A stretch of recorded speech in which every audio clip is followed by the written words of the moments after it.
जय Shrikrishna. Mango cake आज आपल्याला पाहायचा आहे.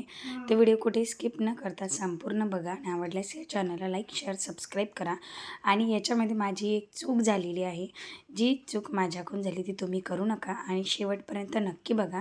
आणि याच्याऐवजी मी काय करायला पाहिजे होतं ते कमेंट बॉक्समध्ये टाईप करून नक्की सांगा. मलाही नंतर कळायला की मी असं केलं असतं तर माझा केक अजून व्यवस्थित झाला असता.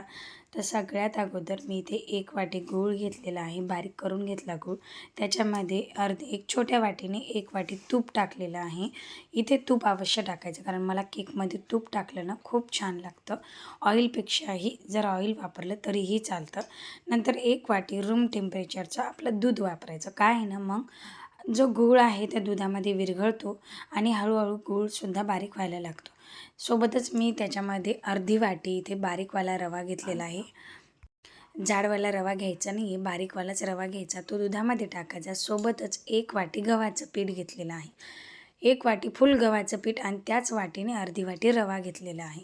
आता हे दुधाच्या बॅटरमध्ये व्यवस्थित मिक्स करायचं आहे. अशा पद्धतीनं पूर्ण एकजीव करायचा आहे. बघा, त्या गुळाच्या हळूहळू आपल्याला छोट्या छोट्या गाठी दिसत आहे. ते गूळ हळूहळू स्मॅश होतो थोड्या वेळाने. आता याला झाकून ठेवून द्यायचं आहे आणि नंतर मग आपल्याला चला याच्यामध्ये मँगो पल्प करायचा आहे. तर मी इथे माझे शेतातले गावरान मँगो यूज केलेले आहेत. खूप छान मँगोची टेस्ट येते जर हे मँगो आपण वापरले तर. तुमच्याकडे जो मँगो असेल तो वापरला तरीही चालेल. एकदम टेस्टी होतो मँगोचा केक. तर मँगो स्वच्छ धुवून चिरून घ्यायचा. मँगोचा आपल्याला इथे पल्प तयार करून घ्यायचा आहे. पूर्ण पल्प त्याच्यात जे आहे मधातला भाग पूर्ण काढायचा, मिक्सरमध्ये काढून घ्यायचा, कारण एकसारखा आपल्याला बारीक करून घ्यायचा आहे मँगोचा पल्प. खूप छान टेस्ट येते मँगोनी. मी आता हे मिक्सरमधून फिरवून घेतलं. इकडं आपण जे बॅटर झाकून ठेवलं होतं त्याच्यामध्ये आपण जो मँगोचा पल्प बनवला होता तो मँगो पल्प टाकून द्यायचा आहे. अतिशय मस्त टेस्ट लागते. केक बनवल्याबरोबर संपून जाईल, मुलांना हेल्दीएस्ट व्हर्जन होईल. त्याच्यामध्ये मी थोडंसं दूध टाकून मिक्सरच्या भांड्यामध्ये, म्हणजे मँगोचा पूर्ण पल्प त्याच्यामध्ये येऊन जातो. अगदी थोडंसं दूध टाकलं आणि ते दूधसुद्धा त्याच्यामध्ये टाकून आता पूर्ण एकजीव करून घ्यायचं आहे. अशा पद्धतीनं गूळ आणि रसाचं कॉम्बिनेशन खरंच एकदम भारी आहे आणि हेल्दी. याच्यामध्ये आपण मैदा वापरलेला नाही आहे, गव्हाचं पीठ वापरलेलं आहे. त्याच्यामुळं सगळ्याच दृष्टीने अतिशय हेल्दी हा केक आहे. आता पूर्ण एकजीव करून घ्यायचं. साधारण याला 5 मिनटं फेटायचं. 5 मिनटानंतर बघू शकता बॅटर किती स्मूथ झालं. तर मी इथे पोह्याच्या चमच्याने 1 चमचा मँगो कस्टर्ड फ्लेवरची पावडर वापरलेली आहे. ऑप्शनल आहे, नाही वापरली तरीही चालते. मी फक्त याला कलर येण्यासाठी इथे वापरलेली आहे. पूर्ण आता याला पण 1-2 मिनटं फेटायचं आहे. मँगो फ्लेवर कस्टर्ड पावडर तुम्ही नाही वापरली तरीही चालते.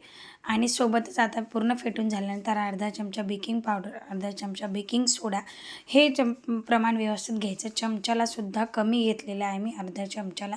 आणि याला ॲक्टिवेट होण्यासाठी पूर्ण एकजीव करून याला फेटायचं आहे. ॲक्टिवेट होण्यासाठी व्यवस्थित मिक्स करून घ्यायचं. आता त्याला ॲक्टिवेट होण्यासाठी आपण इथे दूधसुद्धा वापरू शकलो असतो, पण बॅटरची कन्सिस्टन्सी मेंटेन करण्यासाठी इथे दूध वापरायचं नाही आहे. हे पूर्ण एकजीव करायचं आणि आपली बेकिंग पावडर, बेकिंग सोडा ॲक्टिवेट होतो. नंतर एक गोल डब्बा घ्यायचा, त्याला थोडंसं तूप किंवा ऑइल ग्रीस करायचं आणि आपण जे बॅटर बनवलं होतं ते टाकून द्यायचं. बघा, अशा कन्सिस्टन्सीचं ठेवायचं. खूप छान स्पंजी केक होतो, एकदम मस्त होतो. आता तुम्हाला मी नंतर पुढे सांगते की माझ्याकडून काय चुकी झाली याच्यामध्ये. तर आता पूर्ण बॅटर टाकून द्यायचं या डब्यामध्ये आणि याला काय करायचं, थोडंसं टॅप करायचं, म्हणजे काय ना तो व्यवस्थित सेट होतो. सोबतच मी इथे काही काजू, बदाम, पिस्ता याचे काप करून घेतले आहे आणि ते कापसुद्धा वरून टाकायचे आहे. इथपर्यंत सगळी प्रोसिजर व्यवस्थित चालली होती, सगळं व्यवस्थित झालं होतं. पुढे सांगते मी तुम्हाला. आता यामध्ये काजू, बदाम आणि पिस्ता याची पावडर, जे छोटे छोटे काप करून घेतले होते ते पूर्ण सगळीकडून टाकून द्यायचे. याच्याऐवजी तुम्ही टुटी फ्रुटी वापरली तरीही चालतं, पण ड्रायफ्रुट्स वापरले तर मुलांना खायला चांगलं अतिउत्तम, म्हणून मी ड्रायफ्रुट्स वापरले. आता काय केलं, मी कुकर घेतलं, कुकर गरम करायला ठेवलं, प्रीहीट करायला ठेवलं, त्याच्यामध्ये प्लेट ठेवली.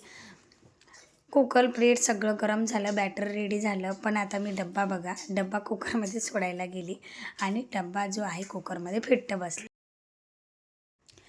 आणि शिट्टी काढून याला होऊ द्यायचं. आता तुम्हाला मी माझी चुकी सांगते. याला 30 ते 35 मिनटं व्यवस्थित होऊ द्यायचं.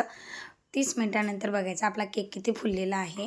तर मी इथे कुकरच्या ऐवजी कढई वापरायला पाहिजेच होती, कारण डब्बा मोठा झाला होता. तर हा डब्बा कुकरमध्ये फिट्ट बसला होता, तो निघत नव्हता. मग मी काय केलं, कुकरच उलटं केलं आणि पूर्ण थंड झाल्यानंतर आपला केक काढून घेतला, तर डब्बा कुकरमध्ये फसला. ही माझी चुकी झाली होती, मी तुम्हाला सांगितली. तुम्ही असं करू नका. जर डब्बा वापरला तर कढईमध्ये ठेवा किंवा कुकर मोठा वापरा.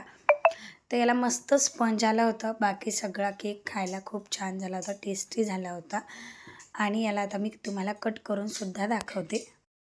कट करताना सुद्धा बघा किती मस्त त्याला स्पंज आलेला फुललेला आहे आणि खायला तितकाच अप्रतिम टेस्टी हेल्दी झाला होता. मँगो फ्लेवरचा हा केक बघू शकता किती मस्त स्पंज आलेला आहे.